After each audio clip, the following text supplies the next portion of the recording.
ಆತ್ಮವೃತ್ತಿ ಬಾಂಧವರೇ, ಯೂಟ್ಯೂಬ್ ವೀಕ್ಷಕರೇ, Azad fitness club YouTube ಚಾನಲ್ಗೆ ನಿಮಗೆಲ್ಲರಿಗೂ ಕೂಡ ಸ್ವಾಗತವನ್ನು ಕೋರ್ತಾ ಇವತ್ತಿನ ಈ ಒಂದು ವಿಡಿಯೋದಲ್ಲಿ ನಾನು ಈ ವರ್ಷ ಅಂದರೆ 2026-27ನೇ ಸಾಲಿನಲ್ಲಿ ಆನ್ಲೈನ್ನಲ್ಲಿ SGFI ಎಲಿಜಿಬಿಲಿಟಿ ಫಾರ್ಮನ್ನು ಯಾವ ರೀತಿ ತುಂಬಬೇಕು ಅನ್ನೋದನ್ನು ಅತಿ ಸರಳವಾಗಿ ತಿಳಿಸ್ಲಿಕ್ಕಿದ್ದೇನೆ.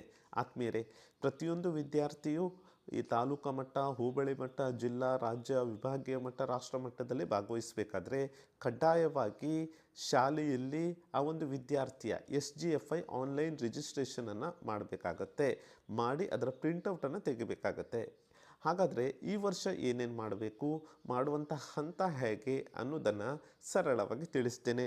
ಆದ್ಮೇಲೆ ನೀವು ಮೊದಲಿಗೆ ಗೂಗಲ್ನಲ್ಲಿ ಸಮಗ್ರ ಶಿಕ್ಷಣ ಕರ್ನಾಟಕ ಅಂತ ಟೈಪ್ ಮಾಡಬೇಕು. ಗೂಗಲ್ನಲ್ಲಿ ಹೋಗಿ ಸಮಗ್ರ ಶಿಕ್ಷಣ ಕರ್ನಾಟಕ ಅಂತ ಟೈಪ್ ಮಾಡ್ತೀರಿ.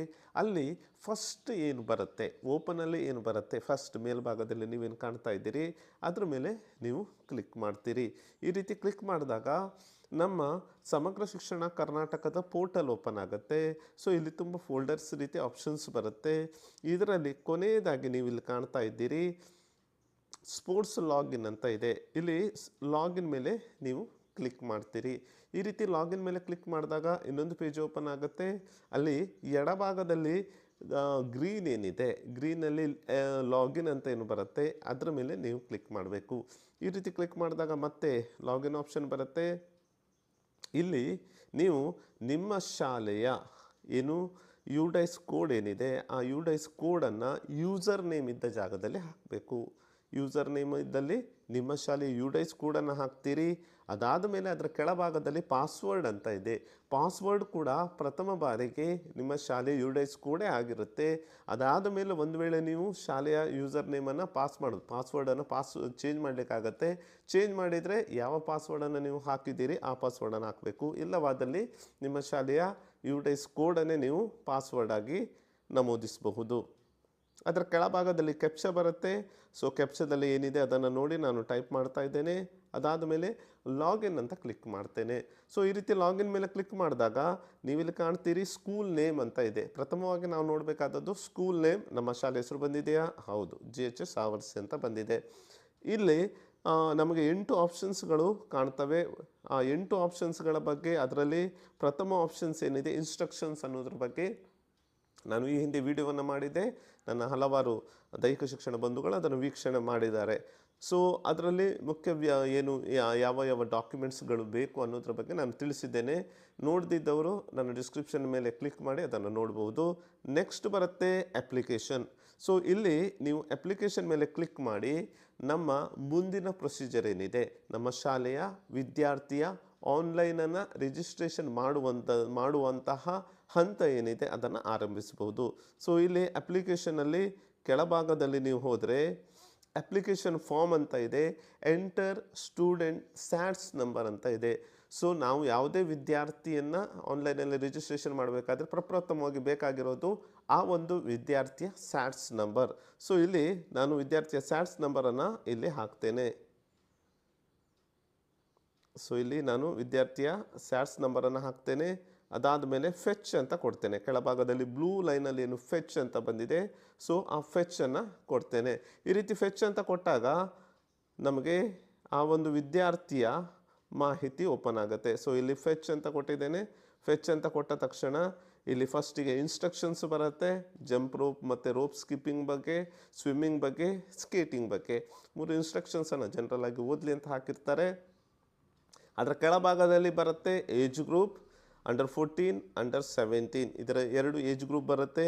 ಅದರ ಕೆಳಭಾಗದಲ್ಲಿ ಬರುತ್ತೆ ಪಾರ್ಟಿಸಿಪೇಷನ್ ಟೈಪ್. ಅದರಲ್ಲಿ 2 ಇದೆ, ಇಂಡಿವಿಜುವಲ್ ಇದೆ, ಗ್ರೂಪ್ ಇದೆ, ವೈಯಕ್ತಿಕ ಮತ್ತು ಗುಂಪು. ಅದಾದ ಮೇಲೆ ಬರುತ್ತೆ ಕೆಟಗರಿ ಟೈಪ್. ಕೆಟಗರಿ ಅಂದರೆ ಅಥ್ಲೆಟಿಕ್ಸ್ ಆರ್ ಗೇಮ್ಸ್, ಅದು ಕ್ರೀಡಾ ವಿಭಾಗನ, ಸ್ಪೋರ್ಟ್ಸ್ ವಿಭಾಗನ ಅಥವಾ ಗುಂಪು ಆಟಗಳ ವಿಭಾಗನ ಅಂತ ಹೇಳ್ತಾರೆ. ಅದು ಗುಂಪು ಆಟ ಅಂತಲ್ಲ, ಬದಲಾಗಿ ಆಟಗಳ ವಿಭಾಗನ ಅಂತ ಹೇಳ್ತಾರೆ. ಅದಾದ ಮೇಲೆ ಜೆಂಡರ್ ಬರುತ್ತೆ. ನೀವು ಡಿಫಾಲ್ಟಾಗಿ ಇಲ್ಲಿ ಕಾಣ್ತಾ ಇದ್ದೀರಿ ಜೆಂಡರಲ್ಲಿ ಗರ್ಲ್ ಅಂತ ಇದೆ. ನಾನು ಹುಡುಗಿಯನ್ನು ಆಯ್ಕೆ ಮಾಡಿರುವಂಥದ್ದು ಸ್ಯಾಟ್ಸ್ ನಂಬರ್.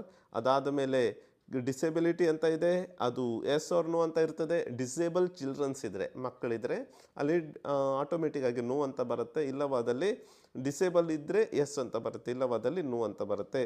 ಅದಾದ ಮೇಲೆ ಅಥ್ಲೆಟಿಕ್ಸ್ ಗೇಮ್ಸ್ ಅಂತ ಬರುತ್ತೆ. ಸಬ್ ಕೆಟಗರಿ ಬರುತ್ತೆ. ಸಬ್ ಅಥ್ಲೆಟಿಕ್ಸ್ ಅವ್ರ ಗೇಮ್ಸ್ ಅವ್ರ ವೆಯ್ಟ್ಸ್ ಅಂತ ಬರುತ್ತೆ. ಸೊ ಇದಿಷ್ಟು ಫೀಚರನ್ನು ಕಾಣ್ತೀರಿ. ಅದರ ಕೆಳಭಾಗದಲ್ಲಿ ನೀವು ಕಾಣ್ತೀರಿ ಆ್ಯಡ್ ಈವೆಂಟ್ ಅಂತ ಇದೆ. ಸೊ ಅದರ ಕೆಳಭಾಗದಲ್ಲಿ ವ್ಯೂ ಅಂತ ಇದೆ. ಸೊ ನಾವು ಯಾವುದೇ ಒಂದು ವಿದ್ಯಾರ್ಥಿಯ ಹೆಸರನ್ನು ಸ್ಯಾಟ್ಸ್ ನಂಬರನ್ನು ಹಾಕಿದ ತಕ್ಷಣ ನಾವು ಹೋಗಬೇಕಾದದ್ದು ವ್ಯೂ ಆಪ್ಷನಿಗೆ. ಯಾಕೆ ವ್ಯೂ ಆಪ್ಷನಿಗೆ ಹೋಗಬೇಕು ಅಂದರೆ, ನಾವು ಯಾವ ವಿದ್ಯಾರ್ಥಿಯ ಸ್ಯಾಟ್ಸ್ ನಂಬರನ್ನು ಹಾಕಿದ್ದೇವೆ ಅದೇ ವಿದ್ಯಾರ್ಥಿ ಹೌದು ಅಲ್ಲವೋ ಅನ್ನೋದನ್ನು ಪ್ರಪ್ರಥಮವಾಗಿ ನಾವು ಖಚಿತಪಡಿಸಿಕೊಳ್ಬೇಕು. ಸೊ ಇದೀಗ ನಾನು ಹಾಕಿರುವಂತಹ ವಿದ್ಯಾರ್ಥಿನಿ, ಅವಳ ಹೆಸರು, ಅವರ ತಂದೆ ತಾಯಿಯ ಹೆಸರು, ಅವರ address, date of birth, age, completed age, ಮತ್ತು date of joining, admission number and year, ಶಾಲೆ ಹೆಸರು, institution address and code number, ಮತ್ತು ಇನ್ಸ್ಟಿಟ್ಯೂಷನ್ ಫೋನ್ ನಂಬರ್. ಅದಾದ್ರ ಮೇಲೆ ಕೆಳಗಡೆ standard section studying this year, ಈ ವರ್ಷ ಅವರು ಯಾವ ಕ್ಲಾಸಲ್ಲಿದ್ದಾರೆ, ಹಿಂದಿನ ವರ್ಷ ಯಾವ ತರಗತಿಯಲ್ಲಿದ್ದರು. ಇದಿಷ್ಟು ಡಿಫಾಲ್ಟ್ ಆಗಿ ಬರುತ್ತೆ. ಇಲ್ಲಿ ನಮಗೇನು ಕೂಡ ಮಾಡಲಿಕ್ಕೆ ಕೆಲಸ ಇಲ್ಲ. ಅದರ ಕೆಳಭಾಗದಲ್ಲಿ ಮತ್ತು 3 ಆಪ್ಷನ್ ಬರುತ್ತೆ. Personal identification mark, track suit type, track ಸೂಟ್ನ ಸೈಜ್, ಶೂಸ್ ಸೈಜ್ ಅಂತ ಬರುತ್ತೆ, upload photo, bank details, declaration ಅಂತ ಬರುತ್ತೆ. ಇದಿಷ್ಟು ಸಂಪೂರ್ಣವಾದಂತಹ ಪೇಜ್ ಆಗಿದೆ. ನಾವು ಎಲಿಜಿಬಿಲಿಟಿ ಫಾರ್ಮ್ ತುಂಬುವ ಸಂಪೂರ್ಣ ಪೇಜ್ ಇದಾಗಿರುತ್ತೆ.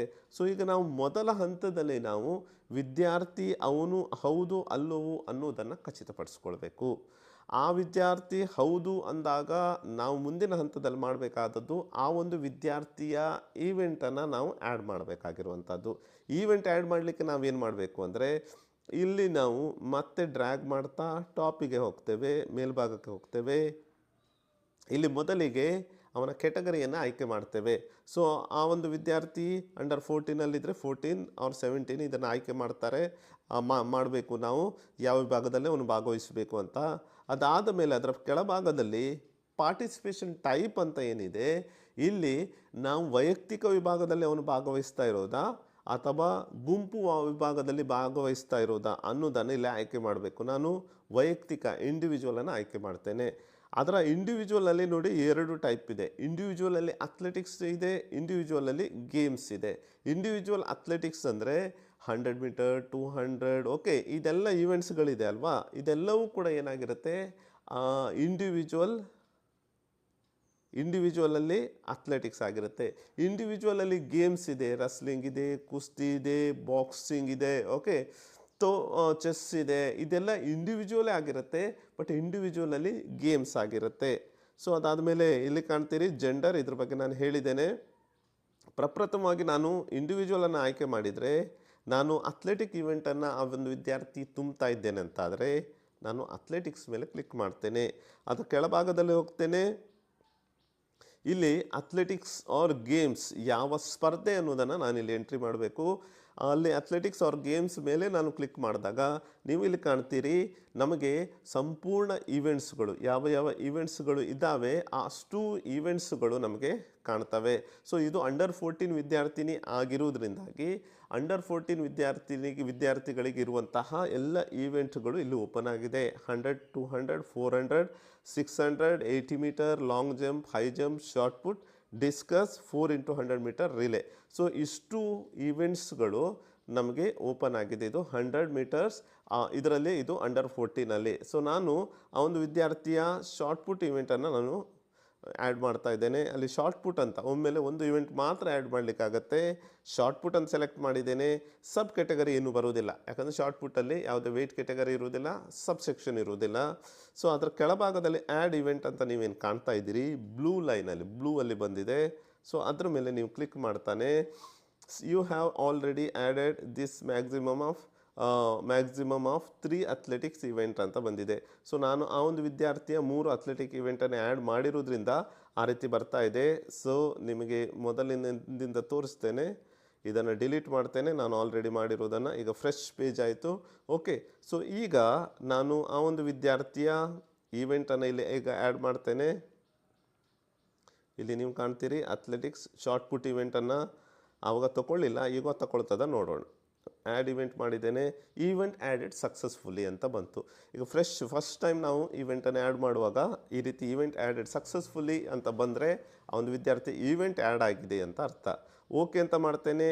ಮತ್ತೆ ಪುನಃ ನಾನು ಅಥ್ಲೆಟಿಕ್ ಇವೆಂಟ್ಸ್ ಮಾತ್ರ ಈಗ ಹಾಕ್ತಾ ಇದ್ದೇನೆ ಅಂತ ಆದರೆ ನೋಡಿ ಇಲ್ಲಿ ಏನು ಚೇಂಜ್ ಮಾಡೋ ಅವಶ್ಯಕತೆ ಇಲ್ಲ. ಇಂಡಿವಿಜುವಲ್ ಇದೆ, ಅಥ್ಲೆಟಿಕ್ಸ್ ಇದೆ. ಓಕೆ, ಇದರಲ್ಲಿ ಏನೂ ನನಗೆ ಮುಟ್ಲಿಕ್ಕೆ ಇರೋದಿಲ್ಲ.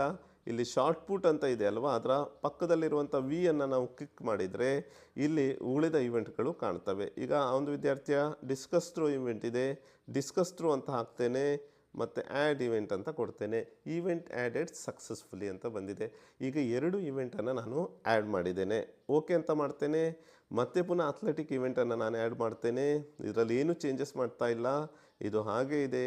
ಅದಾದ ಮೇಲೆ ಇಲ್ಲಿ ನೀವು ಕಾಣ್ತೀರಿ ಆ ಒಂದು ವಿದ್ಯಾರ್ಥಿ 80 ಮೀಟರ್ಸ್ ಹಡಲ್ಸ್ ಇವೆಂಟ್ ಇದೆ. 80 ಮೀಟರ್ಸ್ ಹಡಲ್ಸ್ ಇವೆಂಟನ್ನು ನಾನು ಆಯ್ಕೆ ಮಾಡಿದ್ದೇನೆ ಮತ್ತು ಪುನಃ ಆ್ಯಡ್ ಇವೆಂಟ್ ಮೇಲೆ ಕ್ಲಿಕ್ ಮಾಡ್ತೇನೆ. ಈಗ 3 ಅಥ್ಲೆಟಿಕ್ ಇವೆಂಟನ್ನು ನಾನು ಆ್ಯಡ್ ಮಾಡಿದ್ದೇನೆ. ಅಂಡರ್ 14ನಲ್ಲಿ ನಮಗೆ ಗರಿಷ್ಠ 3 ಮತ್ತು ಅಂಡರ್ 17ನಲ್ಲಿಯೂ ಕೂಡ ಅಥ್ಲೆಟಿಕ್ ಇವೆಂಟು ಕ್ರೀಡಾ ಈವೆಂಟ್ಗಳನ್ನು ಆ್ಯಡ್ ಮಾಡಲಿಕ್ಕೆ ಮಾತ್ರ ಅವಕಾಶ ಇರೋದು. ಈಗ ಒಂದು ವೇಳೆ ನಾನು 3 ಇವೆಂಟ್ ಈಗ ಆಗಿದೆ, ಇದಾದ ಮೇಲೆ ಒಮ್ಮೆ ಚೆಕ್ ಮಾಡಬೇಕು ಈವೆಂಟ್ ನಮ್ಮದು ಆ್ಯಡ್ ಆಗಿದೆಯಲ್ವಾ ಅಂತ. ಅದು ಹೇಗೆ ಚೆಕ್ ಮಾಡುವಂಥದ್ದು, ನೀವು ಇಲ್ಲಿ ಮೇಲ್ಗಡೆ ಡ್ರ್ಯಾಗ್ ಮಾಡ್ತಾ ಮೇಲ್ಗಡೆ ಹೋದರೆ ಇಲ್ಲಿ ಒಂದು ರಿಫ್ರೆಶ್ ಅಂತ ನಿಮಗೇನು ಕಾಣ್ತಾ ಇದೆ, ಆ್ಯಡೆಡ್ ಇವೆಂಟ್ ರಿಫ್ರೆಶ್ ಅಂತ. ಈ ರಿಫ್ರೆಶ್ ಮೇಲೆ ನಾನು ಕ್ಲಿಕ್ ಮಾಡಿದಾಗ ನಾನು ಈಗಾಗಲೇ ಆ್ಯಡ್ ಮಾಡಿರುವಂತಹ 3 ಇವೆಂಟ್ಗಳು ನಿಮಗಿಲ್ಲಿ ಕಾಣ್ತದೆ. ಸೊ ಇಲ್ಲಿ ಒಂದೊಂದು ಇವೆಂಟ್ ಆದಮೇಲೂ ನೀವು ರಿಫ್ರೆಶ್ ಮಾಡ್ಬೋದು. 3 ಇವೆಂಟು ಅಥವಾ ಎಲ್ಲ ಇವೆಂಟ್ಗಳು ಆ್ಯಡ್ ಆದ ಮೇಲೂ ಕೂಡ ರಿಫ್ರೆಶ್ ಮಾಡ್ಬೋದು. ಇಲ್ಲಿ ನನಗೆ ಗೊತ್ತಾಗುತ್ತೆ ಆ ಒಂದು ವಿದ್ಯಾರ್ಥಿಯ 3 ಇವೆಂಟ್ಗಳು ಆ್ಯಡ್ ಆಗಿದೆ ಅನ್ನೋದು ಕನ್ಫರ್ಮ್ ಆಗುತ್ತೆ. ಈಗ ನಾನು 4ನೇ ಇವೆಂಟನ್ನು ನಾನು ಆ್ಯಡ್ ಮಾಡಲಿಕ್ಕೆ ಹೋಗ್ತೇನೆ. ಸೊ ನನಗೆ ಗೊತ್ತಿದೆ ಇದು ಅವಕಾಶ ಇಲ್ಲ ಅಂಥೇಳಿ. ನೋಡೋಣ ಮತ್ತು ಅವಕಾಶ ಸಿಗುತ್ತಾ ಅಂತ. ಇಲ್ಲಿ ನಾನೀಗ ಹೈ ಜಂಪನ್ನು ಹಾಕ್ತೇನೆ, ಆ್ಯಡ್ ಇವೆಂಟ್ ಅಂತ ಕೊಡ್ತೇನೆ. ಸೊ ಇಲ್ಲಿ ಬಂತು instructions, you have already added the maximum of 3 events, maximum 3 athletic events. So ಈಗ 4ನೇ ಇವೆಂಟ್ ಅದು ತಗೊಳ್ಳೋದಿಲ್ಲ. ಒಮ್ಮೆ ಮತ್ತು ಕನ್ಫರ್ಮ್ ಮಾಡಿ ನೋಡೋಣ. ರಿಫ್ರೆಶ್ ಕೊಡ್ತೇನೆ, ಬಟ್ ಇಲ್ಲಿ 3 ಇವೆಂಟ್ ಇದೆ, 4ನೇ ಇವೆಂಟ್ ತಗೊಳ್ಳಿಲ್ಲ. ಇದರ ಅರ್ಥ ಕೇವಲ ಅಥ್ಲೆಟಿಕ್ಸ್ನ 3 ಇವೆಂಟ್ ಮಾತ್ರ ತಗೊಳ್ತದೆ, ರಿಲೇಯನ್ನು ಹೊರತುಪಡಿಸಿ. ಓಕೆ, ನೆಕ್ಸ್ಟು ನಾವು ಮಾಡಬೇಕಾಗಿರೋದು ಗೇಮ್ಸ್ ಇವೆಂಟನ್ನು ಆ್ಯಡ್ ಮಾಡಬೇಕು. ಈಗ ನಾನು ಇಲ್ಲಿ ಅಥ್ಲೆಟಿಕ್ಸ್ ಇದ್ದಲ್ಲಿ ಕೆಳಭಾಗದಲ್ಲಿ ಗೇಮ್ಸ್ ಅಂತ ಇದೆ, ಗೇಮ್ಸನ್ನು ನಾನು ಕ್ಲಿಕ್ ಮಾಡ್ತೇನೆ. ಅದರ ಪೂರ್ವದಲ್ಲಿ ಅದರ ಮೇಲ್ಭಾಗದಲ್ಲಿ ಇಂಡಿವಿಜುವಲ್ ಮತ್ತು ಗ್ರೂಪ್ ಇವೆಂಟ್ ಇದೆ. ಈಗ ನಾನು ಯಾವ ವಿದ್ಯಾರ್ಥಿಯ ಇವೆಂಟನ್ನು ಆ್ಯಡ್ ಮಾಡ್ತಾ ಇದ್ದೇನೆ ಆ ಒಂದು ವಿದ್ಯಾರ್ಥಿ ಇಂಡಿವಿಜುವಲ್ ವೈಯಕ್ತಿಕ ಗೇಮ್ಸ್ನಲ್ಲಿ ಭಾಗವಹಿಸ್ತಾ ಇದ್ದರೆ ನಾನೇನು ಮಾಡಬೇಕು ಅಂದರೆ ಇಂಡಿವಿಜುವಲನ್ನು ಕ್ಲಿಕ್ ಮಾಡಬೇಕು. ಸೊ ಇಂಡಿವಿಜುವಲ್ ಗೇಮ್ಸ್ಗಳಲ್ಲಿ ಯಾವ್ಯಾವುದು ಗೇಮ್ಸ್ ಇದೆ ಅಂತ ನೋಡಿ ಇಲ್ಲಿ ನೀವು ಚೆಕ್ ಮಾಡಿದರೆ ಗೊತ್ತಾಗುತ್ತೆ. Rifle shooting, fencing, karate, cycling, okay, mallakhamb, taekwondo, okay, boxing, wrestling, okay, ಇದೆಷ್ಟು ಇವೆಂಟ್ಗಳು. ಚೆಸ್ ಕೂಡ ಇದೆ, ಯೋಗ ಇದೆ, ಜೂಡೋ ಇದೆ, ಜಂಪ್ ರೋಪ್ ಇದೆ. ಎಲ್ಲ ಇವೆಂಟ್ಗಳೇನಿದೆ ವೈಯಕ್ತಿಕ ಗೇಮ್ಗಳಾಗಿವೆ, ವೈಯಕ್ತಿಕ ಗೇಮ್ಗಳಾಗಿವೆ. ಇದರಲ್ಲಿ ನಾನು ನಮ್ಮ ಶಾಲೆಯ ವಿದ್ಯಾರ್ಥಿನಿಯ ಯೋಗ ಇವೆಂಟನ್ನು ಆ್ಯಡ್ ಮಾಡ್ತೇನೆ. ಸೊ ಯೋಗ ಇವೆಂಟ್ ಅಂತ ಆ್ಯಡ್ ಮಾಡಿದ ತಕ್ಷಣ ಇಲ್ಲಿ ಸಬ್ ಇವೆಂಟ್ ಬರುತ್ತೆ. ಸೊ ಇಲ್ಲಿ ನೀವು ಸಬ್ ಇವೆಂಟನ್ನು ಆಯ್ಕೆ ಮಾಡಬೇಕಾಗತ್ತೆ. Sub event move to deleted list successfully. ನೋಡಿ ಸಬ್ ಇವೆಂಟ್ ಏನೇನಿದೆ ಅನ್ನೋದು ಇಲ್ಲಿ ಬರುತ್ತೆ. ಸೊ ಇದರಲ್ಲಿ ಯಾವ ಸಬ್ ಇವೆಂಟಲ್ಲಿ ನಿಮ್ಮ ವಿದ್ಯಾರ್ಥಿ ಭಾಗವಹಿಸ್ತಾ ಇದ್ದಾರೆ ಆ ಸಬ್ ಇವೆಂಟನ್ನು ನೀವು ಆಯ್ಕೆ ಮಾಡಬೇಕು. ಆರ್ಟಿಸ್ಟಿಕ್ ಯೋಗ ಪೇರ್ ಅಂತಾದರೆ ಅದನ್ನು ನೀವು ಆಯ್ಕೆ ಮಾಡ್ತೀರಿ. ಆ್ಯಡ್ ಇವೆಂಟ್ ಮೇಲೆ ಕ್ಲಿಕ್ ಮಾಡ್ತೀರಿ. ಈವೆಂಟ್ ಆ್ಯಡೆಡ್ ಸಕ್ಸಸ್ಫುಲಿ ಅಂತ ಬಂದಿದೆ. ಸೊ ಇಲ್ಲಿ 2 ಅಂಶಗಳು, ಯೋಗದಲ್ಲಿ ಯಾವ್ಯಾವುದು ಈವೆಂಟ್ ಇದೆ ಅನ್ನೋದು ಕೂಡ ನಮಗಿಲ್ಲಿ ಸಿಗುತ್ತೆ. ಸೊ ಅದಾದ ಮೇಲೆ ನಾನು ಇಲ್ಲಿ ಮತ್ತೆ ಫ್ರೆಶ್ ಮೇಲ್ಗಡೆ ಹೋಗ್ತೇನೆ, ಇಲ್ಲಿ ರಿಫ್ರೆಶ್ ಮಾಡ್ತೇನೆ. ರಿಫ್ರೆಶ್ ಮಾಡಿದ ತಕ್ಷಣ ನನಗೆ ನೋಡಿ 3 ಅಥ್ಲೆಟಿಕ್ ಇವೆಂಟ್, 1 ಗೇಮ್ಸ್ ಇವೆಂಟ್, ಈ ರೀತಿ 4 ಇವೆಂಟ್ಗಳು ಸಿಕ್ಕಿದವು. ಇದಾದ ಮೇಲೆ ನಾನೊಂದು ಆ ಒಂದು ವಿದ್ಯಾರ್ಥಿನಿಯ ಇನ್ನೊಂದು ಇವೆಂಟ್ ಆಗಿರುತ್ತೆ. ಗ್ರೂಪ್ನಲ್ಲಿ ಗೇಮ್ಸ್ನಲ್ಲಿ ಆ ಒಂದು ವಿದ್ಯಾರ್ಥಿನಿ ಭಾಗವಹಿಸ್ತಾ ಇರುವಂತಹ ಈವೆಂಟ್ ಆಗಿದೆ ಬಾಸ್ಕೆಟ್ಬಾಲ್. ಒಂದು ವೇಳೆ ಬಾಸ್ಕೆಟ್ಬಾಲಲ್ಲಿ ಆದರೆ ಬಾಸ್ಕೆಟ್ಬಾಲ್ ನೋಡಿ ಇಂಡಿವಿಜುವಲ್ ಗೇಮ್ಸಲ್ಲಿ ಏನೇನು ಗ್ರೂಪ್ ಗೇಮ್ಸಲ್ಲಿ ಇಂಡಿವಿಜುವಲ್ ಅಲ್ಲ ಬದಲಾಗಿ ಗ್ರೂಪ್ ಗೇಮ್ಸಲ್ಲಿ ಯಾವ ಇವೆಂಟ್ ಇದೆ ನೋಡಿ. Swimming, cycling, kabaddi, kho kho, volleyball, throwball, basketball, netball, ball badminton, shuttle badminton, table tennis, hockey, football. ನೋಡಿ ಇಷ್ಟು ಇವೆಂಟ್ಗಳಿವೆ. ನಾವು ಇದಿಷ್ಟು ಇವೆಂಟಲ್ಲಿ ಆ ಒಂದು ವಿದ್ಯಾರ್ಥಿನಿ ಯಾವ ಇವೆಂಟ್ನಲ್ಲಿ ಭಾಗವಹಿಸ್ತಾ ಇದ್ದಾಳೆ ಆ ಇವೆಂಟನ್ನು ನಾನು ಆಯ್ಕೆ ಮಾಡ್ತೇನೆ. ಈಗ ಆ ಒಂದು ವಿದ್ಯಾರ್ಥಿನಿ ಭಾಗವಹಿಸ್ತಾ ಇರುವಂತಹ ಇವೆಂಟ್ ಬಾಸ್ಕೆಟ್ಬಾಲನ್ನು ನಾನು ಆಯ್ಕೆ ಮಾಡಿದ್ದೇನೆ, ನೆಟ್ ಬಾಲನ್ನು ನೆಟ್ ಬಾಲಲ್ಲಿ ಸಬ್ ಇವೆಂಟ್ ಇರುವುದಿಲ್ಲ.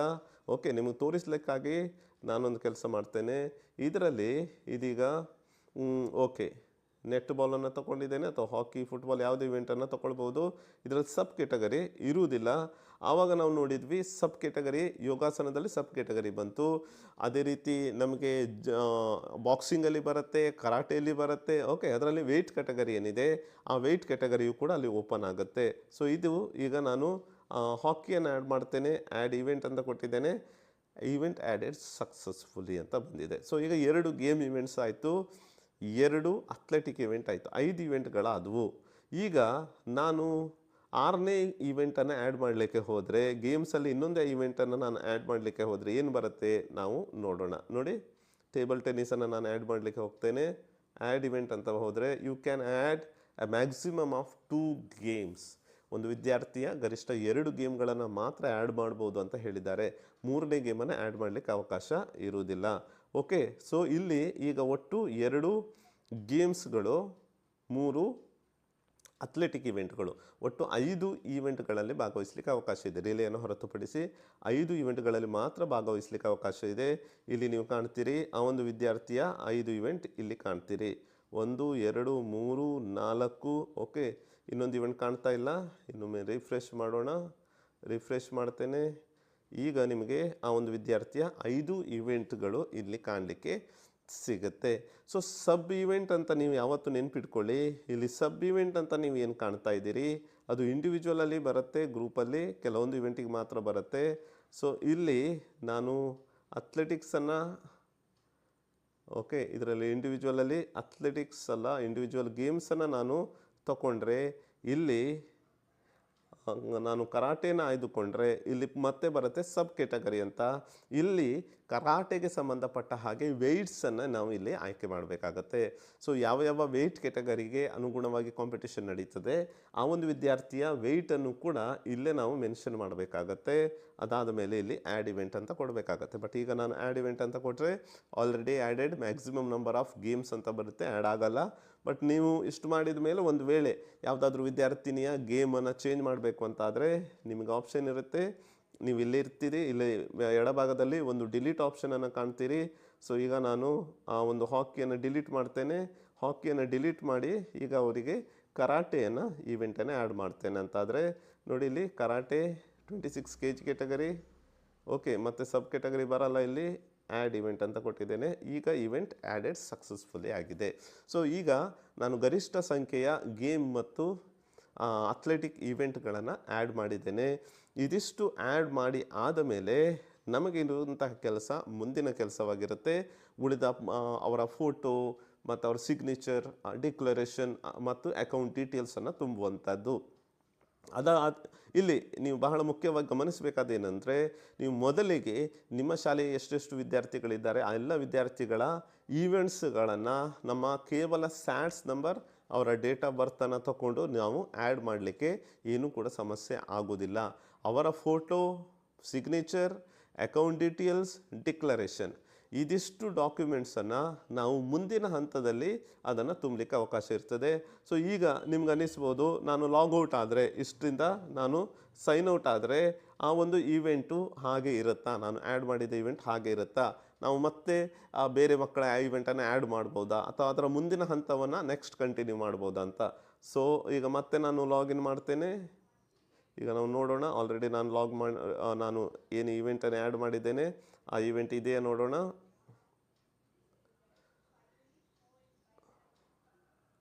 Login, user name, captcha 97771.